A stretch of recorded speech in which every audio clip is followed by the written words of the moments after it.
సంఘానికి హితోపదేశాలు అనే కార్యక్రమంలోని లోకంతో క్రైస్తవ సంబంధం అనే ఎపిసోడ్కి మీ అందరికీ కూడా స్వాగతం అండి. ఈరోజు మనం మరిన్ని ఆసక్తికరమైన విషయాలు తెలుసుకోబోతున్నాం. అంతకంటే ముందు మనకి పాస్టర్ గారు వాళ్ళు మనతో పాటు ఉన్నారు. వాళ్ళని ఆహ్వానిస్తూ మనం ముందు కార్యక్రమంలోనికి వెళ్దాం.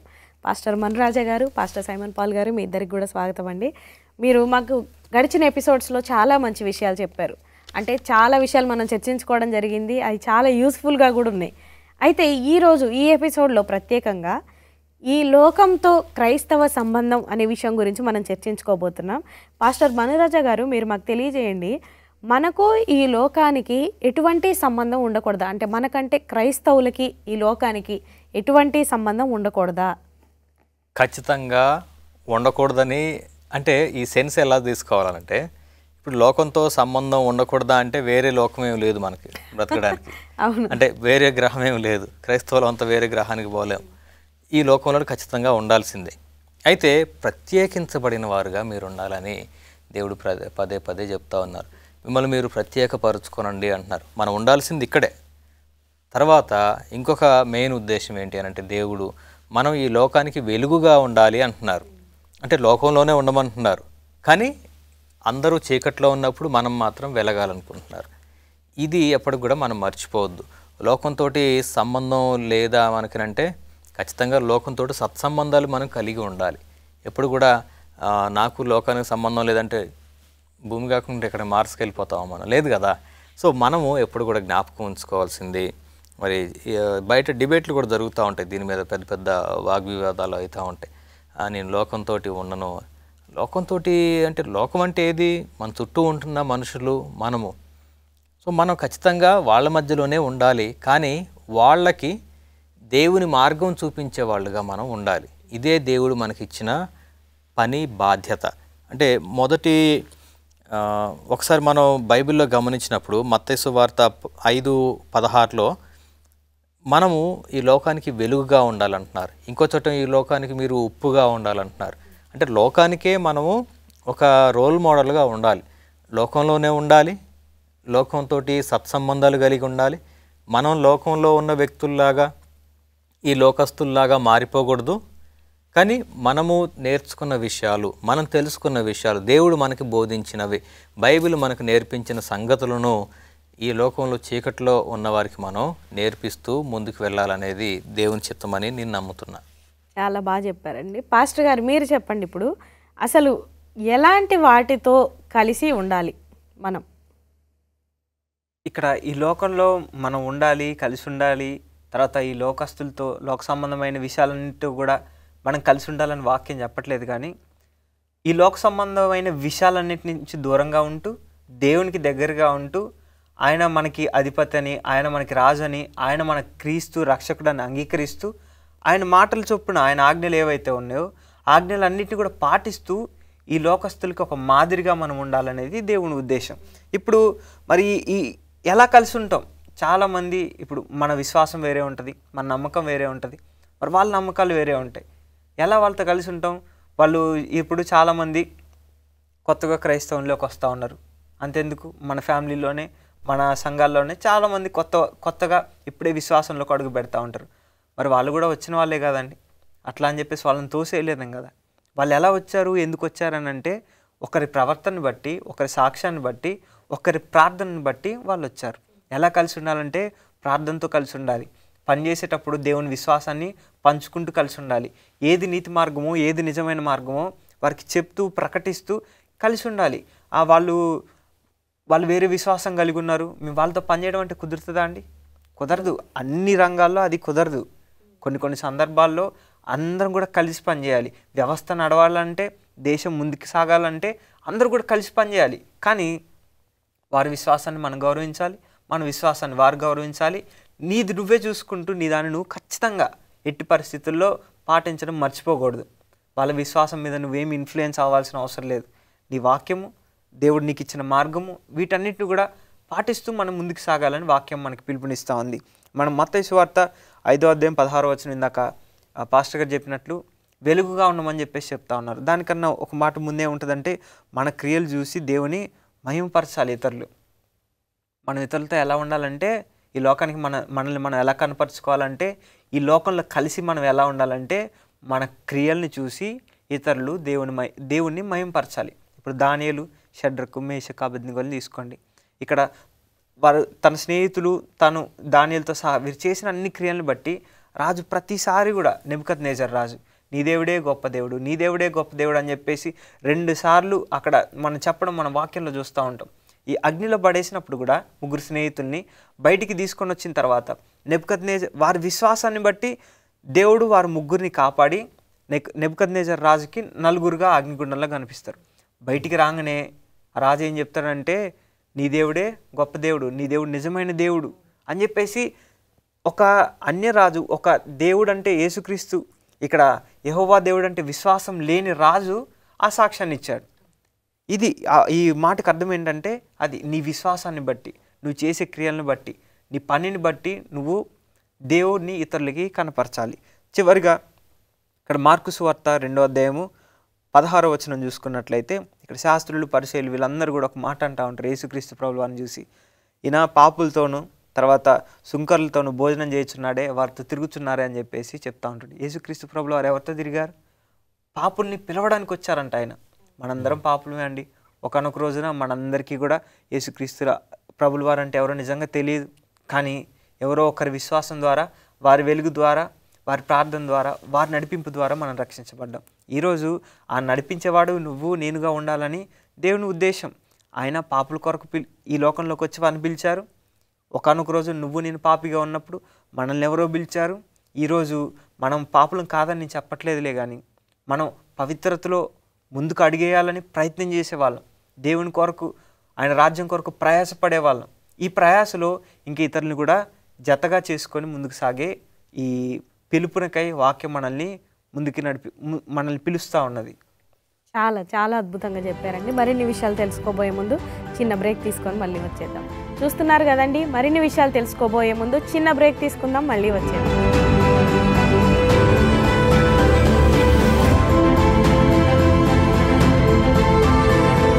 ఈ ఎపిసోడ్కి మీ అందరికి కూడా తిరిగి స్వాగతం అండి. మరిన్ని విషయాలు పాస్టర్ గారిని అడిగి తెలుసుకుందాం రండి. పాస్టర్ గారు, మరి మీరు చెప్పండి పాస్టర్ గారు, ఇప్పుడు ఎలాంటి వాటితో మనం కలవకూడదు? బైబిల్లో అయితే మనకి కలవకూడదని చెప్పేది ఎక్కడ అనంటే దేవుని ఆజ్ఞలకు వ్యతిరేకంగా వెళ్ళేట వాళ్ళతోని మనం కలవద్దని చెప్తా ఉన్నారు. తర్వాత పాపము చేయడానికి రమ్మని ఎవరైనా మనల్ని ప్రేరేపిస్తే వాళ్ళతోటి కలవకూడదని చెప్తా ఉన్నారు. ఇంకా బైబిల్ ఏం చెప్తా ఉన్నదంటే మనము 2వ కొరింథీ 6వ అధ్యాయము 16వ వచనం చూసినప్పుడు నీతి విషయంలో మనం గొప్పవాళ్ళుగా ఉండటానికి ప్రయత్నం చేయాలి. అదేవిధంగా దేవుని ఆజ్ఞలు పాటించే విషయంలో మనం ప్రత్యేకంగా ఉండటానికి ప్రయత్నం చేయాలి. అదేవిధంగా రోమీలకు రాసిన రోమపత్రిక 12:18లోనే మాత్రం ఒక ఆశ్చర్యకరమైన మాట ఏం కనిపిస్తుంది అంటే live peacefully with all men అని ఉంది. అంటే అందరితోటి కూడా కలిసి మనం సంతోషంగా ఉండొచ్చు. అంటే ఇక్కడ వేరే ఏం లేదండి, అందులో చాలా క్లియర్గా మనం సింపుల్గా అర్థం చేసుకోవాల్సింది మనం అందరితోటి సంతోషంగా కలవచ్చు, అందరి దగ్గరికి సంతోషంగా వెళ్ళొచ్చు. మిమ్మల్ని అన్యులు వాళ్ళ వివాహాలకి ఆహ్వానించారా? సంతోషంగా వెళ్ళండి, వాళ్ళతోటి సంతోషంగా కలవండి. కానీ కొన్ని విషయాలలో, తినే విషయాలలో దేవుడు ఏదైతే ఆజ్ఞలు ఇచ్చారో, మనకు తినే విషయాల్లో ఆజ్ఞలు ఉన్నాయి, మాటలు విషయంలో ఆజ్ఞలు ఉన్నాయి, ప్రవర్తన విషయంలో ఆజ్ఞలు ఉన్నాయి. సో మనం వెళ్ళినంత మాత్రాన అవన్నీ చేయాలన్న అవసరం లేదు. వాటి విషయంలో మనం జాగ్రత్త పడుతున్నప్పుడు ఇతరులు మనం చూసి అరే ఈ వ్యక్తి ప్రత్యేకించబడిన వాడుగా ఉంటున్నాడే, లేకపోతే ఈమె ఒకప్పుడు ఇంత గందరగోళంగా ఉన్న వ్యక్తి ఇంత మంచిగా ఎలా మారిపోయింది అని అక్కడ అన్యజనులు దేవుని గురించి తెలియని వాళ్ళు ఒక 100 మంది ఉంటే ఆ ఫంక్షన్లో లేకపోతే ఆ మంచి కార్యక్రమంలో మీరు ఒక దేవునికి సంబంధించిన వెలుగుగా, దేవునికి సంబంధించిన ఒక లైట్గా మీరు అక్కడ ఉంటారనమాట. అంటే ఇది దేవుడు కోరుకునేది. ఇక్కడ చాలా క్లియర్గా చెప్తా ఉన్నారు రోమీలకు రాసిన పత్రిక 12:18 మీరు live peacefully with all men అంటున్నారు. ఆల్ మెన్ అంటే అందరితో, ఏదో చర్చికి వచ్చే వాళ్ళతో అని కాదు. మెన్ అంటే హ్యూమానిటీ గురించి చెప్తా ఉన్నారు. ప్రతి ఒక్కరిని మనం కలవచ్చు. అది మతంతో సంబంధం లేదు, కులంతో సంబంధం లేదు. మనం అందరి దగ్గరికి వెళ్ళొచ్చు, అందరితోటి సంతోషంగా గడపవచ్చు. కానీ ఎప్పుడు కూడా మన మనసులో ఉండాల్సింది ఏంటంటే దేవుని ఆజ్ఞలకు సంబంధించిన వాటిని మనం ఏమన్నా మేరుతున్నామా, అదొకటి మనం క్వశ్చన్ చేసుకుంటూ చక్కగా సంతోషంగా ఉండొచ్చు. ఎందుకంటే మనకి దేవుడు చెప్తా ఉన్నదేంటి, మన శత్రువులను కూడా మనం ప్రేమించాలని చెప్పే దేవుడు యేసుక్రీస్తు దేవుడు కదా. సో అట్లాంటప్పుడు నేను మన బంధువులు పిలిచారు, స్నేహితులు పిలిచారు, వాళ్ళ దగ్గరికి నేను వెళ్ళకపోతే ఎలా అనే ఆలోచనతో మనమేమి బాధపడాల్సిన అవసరమే లేదు. క్రైస్తవ్యం అనగానే మనమేమో ఏలియన్స్ ఏం కాదు, మనం అందరితోటి సంతోషంగా కలవాలి, లోకంలో ఉన్నవారికి మనం ఒక రోల్ మోడల్గా నిలబడాలన్నది దేవుని చిత్తమై ఉన్నది. చాలా చాలా బాగా చెప్పారు పాస్టర్ గారు. మరి పాస్టర్ గారు ఇప్పుడు మీరు చెప్పండి, మరి అంటే మనము ఎట్లా ఉండాలి అనేది ఈ పాస్టర్ గారు చెప్పారు, కానీ రాజులు కానీ అధికారులు కానీ అధిపతులు కానీ అసలు వీళ్ళందరి గురించి వాక్యం ఏం చెప్తుంది? అవునండి, ఇందాక పాస్టర్ గారు చాలా మంచి విషయాలు చెప్పారండి. మన బంధువులతో స్నేహితులతో వాళ్ళతో మనం కలిసి ఉండొచ్చు, దానివల్ల ప్రాబ్లం ఏం లేదు. కానీ మనకున్న షరతులు మనకున్న ఆజ్ఞల్ని మనం పాటిస్తూ మనం ముందుకు వెళ్ళాలి. అట్లనే ప్రజెంట్ ఉన్న సిచ్యుయేషన్స్లో ఈ కంట్రీలో కానీ ఇంకెక్కడైనా సరే మనకి నచ్చని అధికారో, మనకి నచ్చని రాజు, లేదంటే మనకి నచ్చని ఏదో పొజిషన్, ఒక పొజిషన్లో ఎవరైనా ఒక అతను ఉన్నాడు అనుకోండి, మనం ద్వేషిస్తూ ఉంటాం. వాళ్ళు దిగిపోయి ఇంకొకరు రావాలని చెప్పేసి మనం అవసరమైతే ప్రార్థన చేసే పరిస్థితులు కూడా ఉంటా ఉన్నాయి. ఒక విషయాన్ని గమనించాలి, ఇప్పుడు నెబుకద్నెజర్ రాజుని దేవుడే ఎన్నుకున్నాడని చెప్పేసి మనం వాక్యంలో చెప్పుకుంటూ ఉంటాం. ఎందుకు? కొంతమందికి జ్ఞానాన్ని చెప్పడానికి, బుద్ధి చెప్పడానికి దేవుడే ఎన్నుకున్నాడు. రాజుల్ని అధికారుల్ని ఎన్నుకునేది ఎవరంటే దేవుడే. వారి గురించి నువ్వు నేనేం చేయాలంట? ఇక్కడ 1 తిమోతి రాసిన పత్రిక 2వ అధ్యాయము 1-2 వచనాలు క్లుప్తంగా చదువుకున్నట్లయితే, మీరు తర్వాత అయినా చదువుకోండి. ఏమనుంటుందంటే, రాజుల గురించి అధికారుల గురించి ప్రార్థన చేయండి. వారు పరిపాలన సరిగా చేయాలని, సక్రమంగా చేయాలని, వారు ఇచ్చిన వాగ్దానాలన్నీ కూడా నెరవేర్చగలగాలని చెప్పేసి వారి గురించి ప్రార్థన చేయమని చెప్పి వాక్యంలో రాయబడింది. అంతేగాని వారు దిగిపోవాలి, వారు నాశనం ఇలాంటి పద్ధతులు కాదండి. వారికి మీరు ఒబే అయి ఉండండి, వాళ్ళు చెప్పే మాటలకి మీరు ఒబే చేయండి అని చెప్పేసి వాక్యంలో రాయబడతా ఉన్నది. మరి వాళ్ళే కనుక ఒకవేళ దేవుడికి విరుద్ధంగా మాటలు చెప్పి దేవుడికి విరుద్ధంగా ఆజ్ఞలు తీసుకొని వచ్చినప్పుడు మాత్రం ఖచ్చితంగా క్రీస్తు కోసం నువ్వు నేను నిలబడగలగాలి. కానీ దేవుడే ఎన్నుకున్నాడు. ఎన్నుకున్న దేవుడు అంత సులువుగా అలాంటి ఆజ్ఞలు, అలాంటి ప్రకటనలు చేసే రీతిగా చేయడండి. ఖచ్చితంగా దేవుడు ఏదన్నా శిక్ష కానీ ఏదైనా కఠినమైన పరిస్థితులు వస్తే ఆయన ఇంకొక మార్గాన్ని ఖచ్చితంగా ఏర్పాటు చేస్తాడు. ఆ మార్గానికి మనం లోబడాలి. ఇక్కడ తీతుకు రాసిన పత్రిక 3వ అధ్యాయం 1-2 వచనాలు చూసుకున్నట్లయితే, అధికారులకి లోబడండి, తర్వాత మంచి పనులు చేస్తూ గొడవలు లేకుండా సాత్వికంగా జీవించండి అని చెప్పేసి వాక్యంలో రాయబడింది. అధికారులకి లోబడాలి, అంత మాత్రమే కాదు, మంచి పనులు చేసుకుంటూనే సాగిపోవాలి ముందుకి. ఎలాంటి చెడ్డ మాటలు కానీ లేదంటే వ్యతిరేకమైన మాటలు కానీ మనం పలకకుండా ముందుకు వెళ్ళాలి. ఇక చివరిగా ఇక్కడ ఈ వచనంలో, ఈ అధ్యాయంలో చెప్పే మాట ఏంటంటే, ఎలాంటి గొడవలు లేకుండా సాత్వికంగా మనం ప్రతి ఒక్కరితో కూడా కలిసిమెలిసి ఉండాలని చెప్పేసి వాక్యంలో తెలియజేస్తాం. ఇందాక పాస్టర్ గారు చెప్పారు, అందరితో కూడా ప్రేమ కలిగి అందరితో కూడా కలిసి ఉండండి అని చెప్పేసి ఇక్కడ వాక్యంలో రాయబడింది. అంతే, ప్రతి ఒక్కళ్ళతో కూడా, అది అధికారులైనా, బంధువులైనా, లేదంటే ఇంటి చుట్టుపక్కల వారైనా, సంఘంలో వాళ్ళైనా, సంఘంలో వెలుపల వారైనా, ఎవరైనా సరే మనము దేవునిలో ఉంటున్నామంటే నువ్వు దేవుని వెలుగుని ఇతరులకు చూపించాలి. నువ్వు దేవుని ప్రతినిధి. ప్రతినిధి అంటే ఎలా ఉండాలంటే, దేవుడైతే ఒకటే మాట చెప్తా ఉన్నాడు, నన్ను పోలి మీరు నడుచుకోండి. ఆయన పోలి, ఆయనలాగా, ఆయన పద్ధతుల్లో, ఆయన విధానాల్లో మనం నడుచుకోవాలని చెప్పేసి దేవుడు మనకి పిలుపునిస్తూ ఉన్నారు. వాక్యంలో చాలా విషయాలు ఉన్నాయండి. ఇందాక పాస్టర్ గారు చెప్పిన రీతిగానే అక్కడ ఈ అధికారుల గురించి కొంచెం పక్కకు వచ్చినట్లయితే, అవి మరి దేవుని విశ్వాసంలో, యేసుక్రీస్తు విశ్వాసంలో లేని వారి గురించి ఏంటి, మేము వాళ్ళతో కలిసి ఉండొచ్చా అంటే ఉండొచ్చు అని చెప్పారు. మరి వాళ్ళు పెట్టే అన్నీ కూడా తినొచ్చా అంటే దేవుడు కొన్ని విషయాల్లో చాలా జాగ్రత్తగా ఉండమని చెప్పిండు. ఒకవేళ అవి ఏమన్నా దేవతలకి కానీ లేదంటే ఏమైనా విగ్రహాలకి కానీ అర్పించినవి అయితే వాటిని ముట్టుకోవద్దు, వాటిని తినొద్దు అని చెప్పేసి చెప్పారు. ఎందుకంటే తిన్నవారు చాలా శిక్షలు పొందుకున్నారు. దాన్ని తినడం వల్ల వెంటనే నువ్వు చచ్చిపోవేమో, కానీ నువ్వేం చేస్తున్నావు అంటే దేవుని ఆజ్ఞని అతిక్రమిస్తూ ఉన్నావు. ఏదైనా తోటలో కూడా ఏం చేశారు, వాళ్ళు చచ్చిపోలేదు, కానీ ఆజ్ఞని అతిక్రమించి దేవునికి దూరం అయిపోయి వాళ్ళ ఆత్మ శరీరాన్ని వాళ్ళు అక్కడ చనిపోయినట్టే చెప్పాలి, మహిమ శరీరాన్ని కోల్పోయారు. ఇలాంటి పరిస్థితులన్నీ కూడా ఎదురవుతూ ఉంటాయి. ఇంకా నాన్ బిలీవర్స్తో సంబంధం కలిగి ఉన్నదాన్ని కూడా ఈ వివాహాలకు ఇచ్చుకోవడం, ఇలాంటి విషయాలు కూడా అనేకమైన వాక్యంలో చెప్పడం మనం చూసుకుంటూ ఉంటాం. చాలా చాలా ప్రాముఖ్యమైన విషయాలు మీరు చెప్తా ఉన్నారండి. మరిన్ని విషయాలు తెలుసుకోబోయే ముందు చిన్న విరామం తీసుకొని మళ్ళీ వచ్చేద్దాం. చూస్తూనే ఉన్నారు కదండి, ఎన్నో అద్భుతమైన విషయాలు మనం తెలుసుకుంటా ఉన్నాం. మరిన్ని విషయాలు తెలుసుకోబోయే ముందు చిన్న విరామం తీసుకొని మళ్ళీ వచ్చేద్దాం.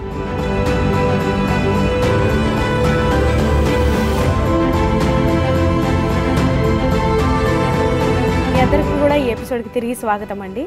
మరిన్ని విషయాలు తెలుసుకుందాం రండి. పాస్టర్ గారు, ఇప్పుడు మనం చూసినట్లయితే చాలామంది అంటే కొత్తగా రక్షణలోకి వచ్చిన వాళ్ళు, కొత్తగా చర్చకు వస్తున్న వాళ్ళు, వాళ్ళందరితో కూడా చాలామంది నేను చెప్తుంటే విన్నా, ఆ తర్వాత పాటించే వాళ్ళని కూడా చూసా. ఏంటంటే, మీరు ఇప్పుడు క్రైస్తవ విశ్వాసంలో ఉన్నారు కాబట్టి మీ పాత పద్ధతులన్నీ విడిచిపెట్టాలి, మీ బంధువులందరినీ విడిచిపెట్టాలి, వాళ్ళందరినీ విడిచిపెట్టేసి ఇక మీ పాస్ట్ లైఫ్ అంతటినీ కూడా కంప్లీట్గా విడిచిపెట్టి కేవలం ఇప్పుడు దేవునితోటే ఉండాలి, మందిరంలోనే ఉండాలి, క్రైస్తవ విశ్వాసంలోనే ఇక ఖచ్చితంగా ఆ పాతవన్నిటిని కూడా విడిచిపెట్టి ఇక్కడ ఉండాలి అని చెప్పడం, అలా జీవించడం నేను చూశాను, విన్నాను. అది ఎంతవరకు కరెక్ట్ అంటారు? అసలు దాని గురించి మీరు ఏం చెప్తారు? చాలా చక్కటి ప్రశ్న అండి. ఇది నిజంగా చెప్పాలంటే గొప్ప అపోహ అందరిలో కూడా. మన పాత నిబంధనలో చూసినప్పుడు సున్నతి అనే ఒక విధానం ఉండేది. సున్నతి పొందని వాళ్ళని ఇశ్రాయేలీలు కానీ, ఆల్రెడీ సున్నతి పొందుకొని ఉన్నవాళ్ళు కానీ వెళ్ళి ముట్టుకుంటే కూడా అపవిత్రంగా భావించేవాళ్ళు.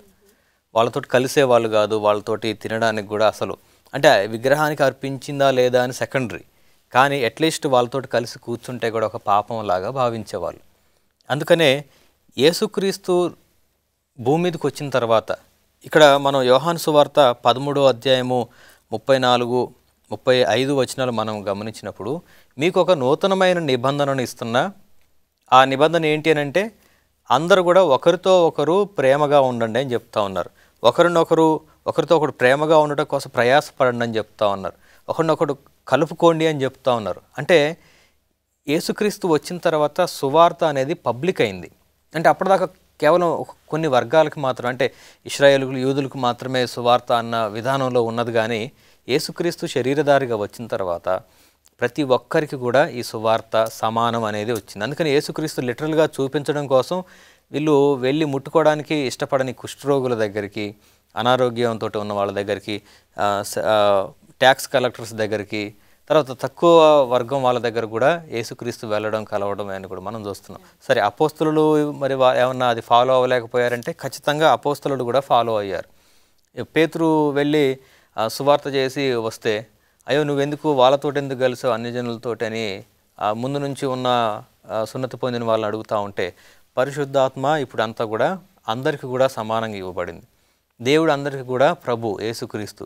సో అది మనం ఆపడానికి అవకాశం లేదు. ఎందుకంటే యోహాను ఏం చెప్పారు, నా తర్వాత వచ్చేవాడు, నేను నీళ్ళతో బాప్తిస్మం ఇస్తున్నా కానీ నా తర్వాత వచ్చేవాడు మాత్రం అగ్నిచేత మీకు బాప్తిస్మం ఇస్తానన్నాడు కదా. సో ఇప్పుడు పరిశుద్ధాత్మ వీళ్ళందరి మీదకి దిగి వచ్చారు అని అంటే ఖచ్చితంగా ఈ మనమందరం కూడా సమానమే, ఇందులో హెచ్చు తగ్గులు లేవు అనే విధానం వచ్చింది. సో ఇప్పుడు కొత్త నిబంధనలో ఉన్న మన బంధువుల గురించి విషయం వచ్చింది కాబట్టి, ఇప్పుడు మన బంధువులు వాళ్ళు కొన్ని ఆచారాలు ఉన్నాయి, మనకు కూడా ఒకప్పుడు కొన్ని ఆచారాలు ఉన్నాయి. ఇప్పుడు మనం వాళ్ళని ఒక వివాహం కోసం వెళ్ళాం. సో వాళ్ళ దగ్గరికి వెళ్ళాం కదా అని మనం ఆచారాలన్నీ చేయాల్సిన అవసరం లేదు. మిగతా టైం అంతా కూడా చాలా చక్కగా ఉంటుంది కదా, ఇక దినమంతా ఆచారాలు చేసుకుంటూనే ఉంటారు, లేదు కదా. సో మనం ఒక కార్యక్రమంలో ఇన్వాల్వ్ అవుతున్నప్పుడు సంతోషంగా, చక్కగా, నిర్మోహమాటంగా అన్నిట్లలో ఇన్వాల్వ్ అవ్వచ్చు. కానీ మనం తినే విషయంలో, తాగే విషయంలో, పూజలు చేసే విషయంలో మనం ఇప్పుడు నిజమైన దేవుణ్ణి తెలుసుకున్నాం. సో ఆచారాలు వేరుగా ఉన్నంత మాత్రాన మన బంధువులతోటి మనం శత్రువులాగా చూడాలని ఏం లేదు. ప్రేమను కలిగి ఉండటానికి మీరు ప్రయాసపడండి అని చెప్తా ఉన్నారు. యాకోబు రాసిన పత్రిక 4వ అధ్యాయం 11వ వచనంలో అయితే అందరూ కూడా మంచి ఉద్దేశాలు కలిగి ఉండండి, చెడు గురించి ఏం అసలు అవసరం లేదని చెప్తున్నారు. మనం మంచి ఉద్దేశంతో అక్కడికి వెళ్ళినప్పుడు ఎవరు కూడా మనల్ని ఒకళ్ళు బలవంత పెట్టే అవకాశం వచ్చినా కానీ అసలు ఎందుకు నువ్వు వాళ్ళతోటి ఏకం అవ్వట్లేదు, సువార్త చేయడానికి అవకాశం కలిగించుకోవాలి. ఇది తిను అని వాళ్ళు ఏదైనా ఆఫర్ చేసినప్పుడు నువ్వెందుకు తినట్లేదో వాళ్ళకి అర్థమయ్యేలాగా చెప్పగలగాలి. అంటే ఎందుకు దాన్ని వ్యతిరేకిస్తున్నావని, వాళ్ళని రెస్పెక్ట్ ఇస్తున్నామన్న సంగతి వాళ్ళకి మనం అర్థమయ్యే విధంగా చెప్పుకోగలగాలి. అప్పుడు వస్తున్నారు చక్కగా. నేను కొంతమంది ద్వారా విన్నా ఏమనంటే, వాళ్ళు యేసుక్రీస్తు నమ్మిన దగ్గర నుంచి మాతో అసలు కలవట్లేదండి, వాళ్ళందరూ కూడా వేరే కుటుంబం లాగా అయిపోయారు, చర్చి వాళ్ళతోటి కలుస్తారు, మాతోటి కలవట్లేరు అని చెప్పని బాధపడుతున్న అక్క చెల్లెళ్ళు. అంటే వాళ్ళన్న కన్వర్ట్ అయ్యారు అనుకోండి, వాళ్ళన్న యేసుక్రీస్తు నమ్ముకున్నారు అనుకోండి, అక్క చెల్లెలందరూ కూడా బాధపడుతున్నారు. ఏమని? ఇంకా వాళ్ళు కలవట్లేదని. కలవకుండా ఉండమని ఎక్కడ కూడా చెప్పలేదు. అదొక ఒక అపోహ మాత్రం అది. కలవండి, సంతోషంగా ఉండండి.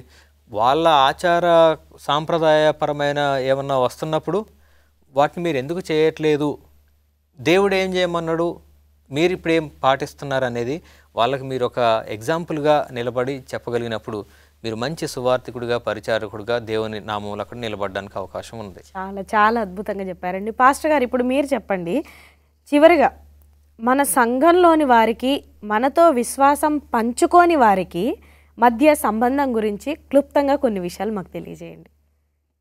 సంఘంలో ఉన్న వారికి, సంఘం వెలుపల ఉన్న వారికి అందరికీ కూడా ఒక మాట క్లియర్గా చెప్పాలంటే, క్రీస్తులోకి నేను వచ్చిన రోజు నేను మతం మారట్లేదు, కేవలం నా స్వభావము లేదంటే నా మనసు మాత్రమే మారుతుంది. నా మనసుని, నా జీవితాన్ని నేను క్రీస్తుకి అప్పగిచ్చా. నా ఇంటి పేరు మారట్లేదు, లేదంటే ఇంకేం మారట్లేదు. మారేది ఏదన్నా ఉందనంటే నా మనసు, నా ఆలోచనలు. నేను క్రీస్తుని గురించి తెలుసుకున్న తర్వాత ఆయన ఏది చెప్తే అది చేయడం. ఆ యేసుక్రీస్తు చెప్తా ఉంటారు కదా, ఫాలో మీ అని, నన్ను వెంబడించండి. పేతురు అన్ని విడిచిపెట్టి ఆయన వెంబడించడం ప్రారంభించారు. ఆయన చెప్పిన మాటలు వినడం ప్రారంభించారు. ఇక్కడ నేను కూడా ఆయన శిష్యునిగా యేసుక్రీస్తునందు ఆయన సన్నిధిలో ఒకనిగా చేరి ఆయన చెప్పే మాటలు, ఆయన చెప్పే పద్ధతులు, విధానాలన్నీ కూడా పాటించడం మొదలు పెడతా ఉన్నా. ఇప్పుడు ఏం మారుతుంది అని అంటే, ఏదైతే నిజం కాదో, ఏదైతే అబద్ధమో అది మాత్రమే మారుతుంది. నేను దాన్ని విడిచిపెడుతున్నా. ఏదైతే నిజమో దాన్ని వెంబడిస్తూ ఉన్నా. ఏదైతే సత్యమైన మాటలో దాన్ని మాత్రమే మాట్లాడుతూ ఉన్నా. ఏదైతే అసత్యమో దాన్ని మాట్లాడకుండా నేను విడిచిపెడుతూ దూరంగా ఉంటున్నా.